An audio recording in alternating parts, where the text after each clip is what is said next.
Thank you. Thank you very much, Stephanie. And well, to be honest, what Doug, Trishant, and Laure have just spoken about sort of really re-emphasizes this quote.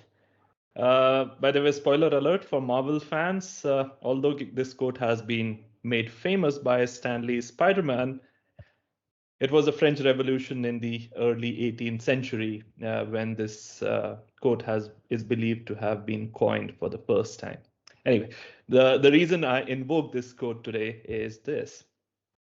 Species such as the snow leopard are so difficult to spot. Had it not been for technology, we'd have still been living with many of the scientific myths that lingered for centuries about this elusive species. And no, I'm not exaggerating about the species elusiveness. In the photo you see here, even the ibex, whose life depends on spotting the snow leopard from a safe distance, seems to have got it all wrong. As you can see, is totally looking at the wrong direction. And that's what makes snow leopards snow leopards. Camera traps provide some of the most incredible insights about not just abundance, but also behavior, movement, species richness, and space use. It is not surprising that the number of publications using camera traps has increased about fourfold in the last 20 years from what it used to be before that. From a taxi driver to the head of a country, the moment they get to know that if you're interacting with them, that you work on snow leopards, or you just mention the word snow leopards, almost essentially the first question they ask is, oh, how many there are? Undeniably, one of the finest means to assess snow leopard abundance is camera traps. They sit out in the mountains for months at end without complaining about the extreme temperatures and difficult conditions. But then we can't estimate abundances with just one or two cameras. We need dozens, sometimes hundreds, set up simultaneously across landscapes. And with the snow leopard distribution range spreading over 2 million square kilometers and 12 countries, we're looking at a minimum of 5,000 camera trap stations set up in multiple countries as part of an ongoing ambitious initiative called the Population Assessment of the World's Snow Leopards, or PAWS, as we call it in short. But snow leopards do interface with human populations, and with their massive home ranges, there are few places across the distribution range that humans do not use. Quiet operations, no flashlights, and an incredible camouflage provide these cameras the perfect stealth.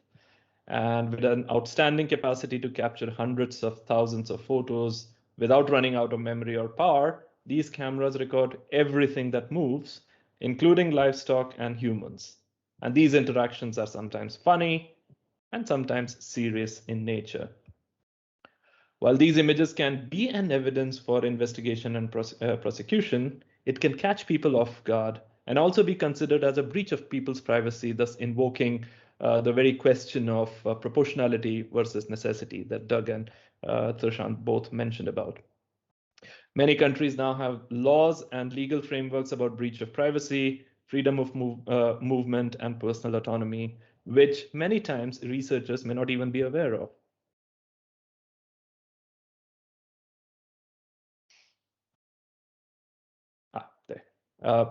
On the other hand, there'll also be times when the researchers might be bound by law or a permit clause from the authorities to report illegal activities. However, it is well known, and Trishant just gave some incredible examples here, it is well known that several conservation programs across the world are guilty of being coercive and imposed top-down, leading to marginalization and injustices. It is rare to see such involvement of local communities in conservation programs as you see in this picture here, which is from the Indian Himalayas. The issue of privacy also ties up closely with that of human rights, where the UN Declaration on Human Rights has reinforced that all humans are born free and equal, and that nobody should be subjected to arbitrary arrest, detention, or exile. The snow leopard conservation programs specifically very closely follow what we call as the partners' principles for community-based conservation. The extended risks of jeopardizing delicate relationships that we build is not unfounded if a technological solution is used inappropriately. It also puts to risk the relationship with the governments or other enforcement agencies because they may expect us to work with them and share information. So what we found during during the last couple of decades was, in fact, what we also found in some of the review that we were doing, that in some countries it's even illegal to remove human pictures from automatic recorders, which is more like an extension of existing laws around CCTV. So anyway, the key was to tread the tightrope between ethics and legalities, and it can be difficult. It also leaves gaping holes that can not only be used against unsuspecting local communities, but also researchers. And there are many an example out there where researchers have been subjected to lawsuits and penalties from the state as well.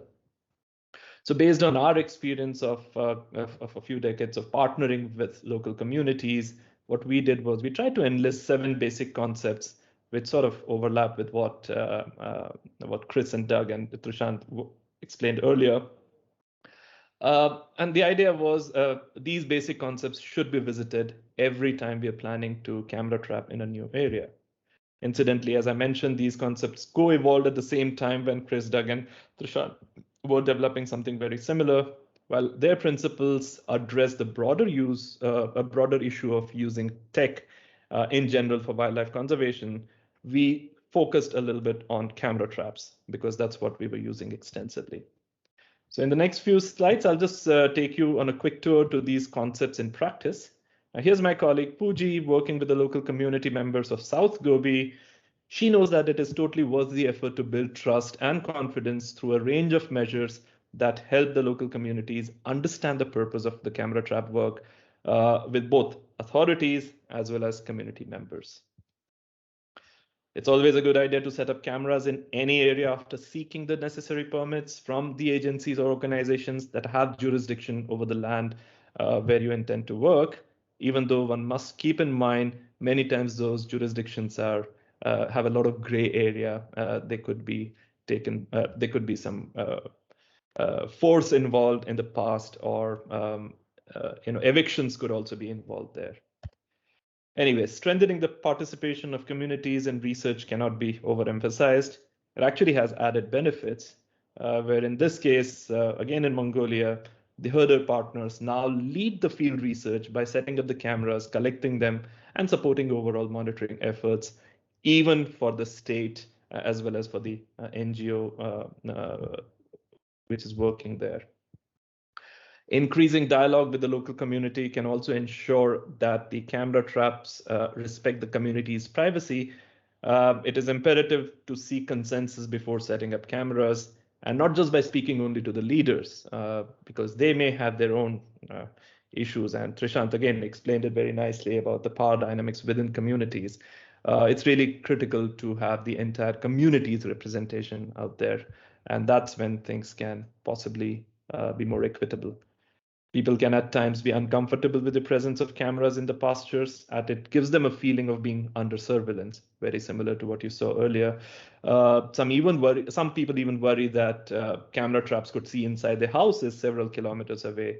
And the only way to resolve these worries has been by working with the community members, avoiding setting up cameras at places that make them uncomfortable, and also allowing them the privacy. And most importantly, clarifying the purpose of camera trapping explicitly and respecting it. It's very lucrative at times. You've done camera trapping, you've got a lot of information, including some bycatch, and that bycatch can lead to some interesting findings. But if that involves human images, then that needs to be then one needs to take consent specifically rather than just going ahead and using them. There are times when one, oops, sorry about this one. Yeah, there are times when one is legally bound to obviously share some of these images. In these cases, in such cases, the community must be informed that the researchers have a legal obligation to share such images with the authorities, and hence ensure a priori disclosure with those people who use that land who use that space. And then sharing images and information with the local communities goes a long way. As you can see here in a community in the Indian Himalayas, it builds trust, generates ideas beneficial to all, including the researchers, and also creates a sense of ownership of your precious cameras among the area's primary stakeholders, which are the local community representatives. And lastly, we've seen this happen a lot, and Trishant again gave those examples about what all the drone can do, but it can be tempting to claim that your camera has features that don't exist, or your technological solution has some features that don't exist, with the hope that it will prevent theft or damage or will instill fear. But such practice, as we've just seen, are breeding grounds for deteriorating trust and potentially greater damage in the long run, both to the relationship between the conservation fraternity and the local communities, as well as equipment. So ultimately, let's keep in mind that even after all of these steps taken, all of these things kept in mind, some cameras may still go missing, some may still get vandalized or destroyed, but trust building, as you all will appreciate, is a continuous and painstaking process and is totally worth the cost and the time that it takes. With that, I'd like to stop here by reiterating what they call as the golden rule: to treat others as you want to be treated. Thank you.